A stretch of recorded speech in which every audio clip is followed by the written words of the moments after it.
D-listi Sjálfstæðisflokks 7.000 atkvæði, 7.000 atkvæði. Já, og þetta eins og skoðanakannirnar spáðu. Þarna meirihlutinn náttúrulega klárlega fallinn og æ-listinn.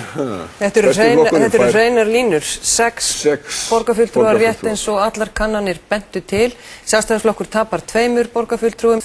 Þetta eru mikil tíðindi sem eru að gerast þarna. Ólafur. Þetta eru algjörlega ótrúleg tíðindi. Þetta er, Ólafur, eitt stórt rautt spjald á gamlu pólitíkusina í Reykjavík. Er hægt að lýsa þessu öðru? Ég held að það sé ekkert ofsagt með það.